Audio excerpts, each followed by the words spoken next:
Hello test friends, நீங்க பாத்தீங்கன்னா இந்த படத்தோட ரிவ்யூ வந்திருக்குன்னா captain America brave new world. அதாவது இதுக்கு முன்னாடி சீரியஸ்ல எல்லாம் பாத்தீங்கன்னா கேப்டன் அமெரிக்கானாலே ஒரு சூப்பர்பா இருக்கும், என்கேஜிங்கா இருக்கும். அதோட ஸ்பை த்ரில்லர் மூமெண்ட்ஸா வச்சு நல்லா இருக்குங்க.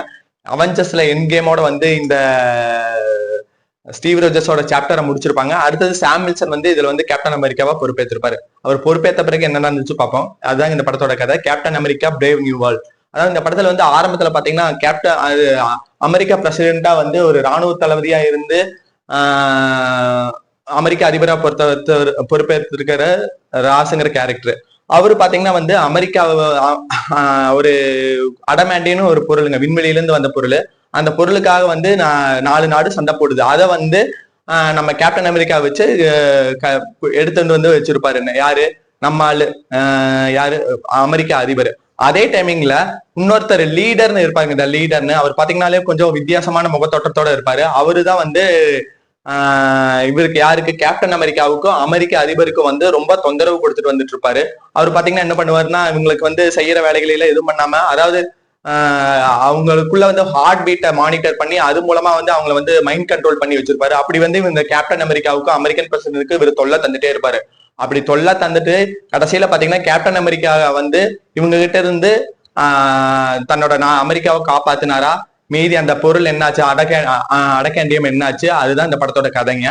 அதாவது படம் பாத்தீங்கன்னா உங்களுக்கு வந்து ஒரு 1 மணி நேரம் ஒரு 55 நிமிஷம் அந்த செகண்ட்ல தான் போகும், நிமிஷத்துலதான் போகும். இதுல பாத்தீங்கன்னா உங்களுக்கு வந்து ஆரம்பத்துல இருந்தே வந்து படம் வந்து அப்படியே மேக்சிமம் வந்து பேசும் காட்சிகள் தாங்க அதிகமா இருக்குது.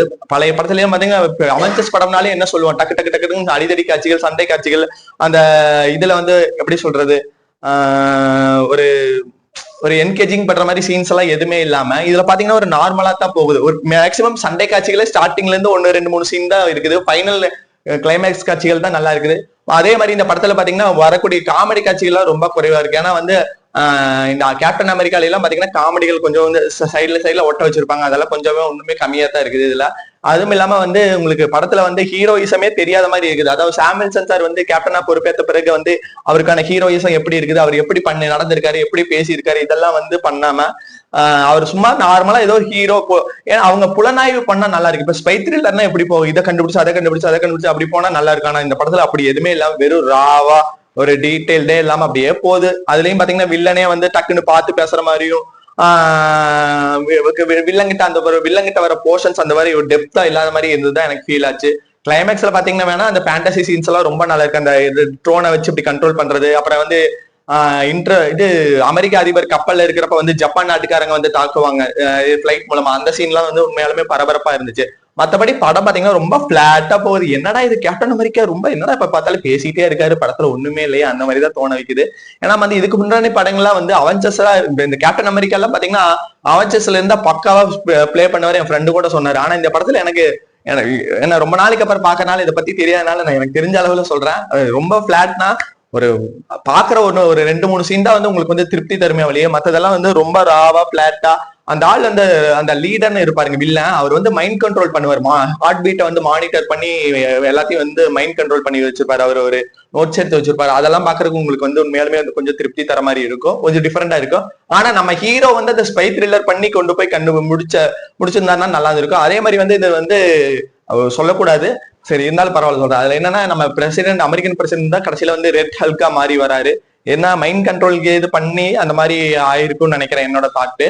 அந்த மாதிரிதான் வந்து காட்சிகள்லாம் இருக்கு. பாருங்க, அது பாக்குறப்ப உங்களுக்கே புரியும். அதாவது பழைய அவெஞ்சர்ஸ் கேம், அவெஞ்சர்ஸ் என்காம, அவெஞ்சர்ஸ் இன்ஃபினிட்டி வார்ல எப்படிங்க சும்மா பரபரப்பான காட்சிகள், சல்லுன்னு இப்படி உச்சா பறக்கிறது, இப்படி தாவறது, பிடிக்கிறது, அதெல்லாம் எதுவுமே கிடையாம ரொம்ப பிளாட்டா, எப்படி நம்ம நோலன் சார் இப்படி இதே எடுத்தாருங்க பேட்மேன் சீரிஸ், அது மாதிரிதான் பேசிக்கிட்டே போறாங்க. பேச எப்படா முடிப்பீங்க, நீங்க எப்படா சீரீஸ்குள்ள வருவீங்க, பரபரப்பு எப்ப ஆடியன்ஸ் கொடுப்பீங்க, ஒரு ஸ்பையாவது கொடுக்கல, ஒரு ஆக்ஷன் காட்சிகள் கம்மியா இருந்தா பரவாயில்லைங்க.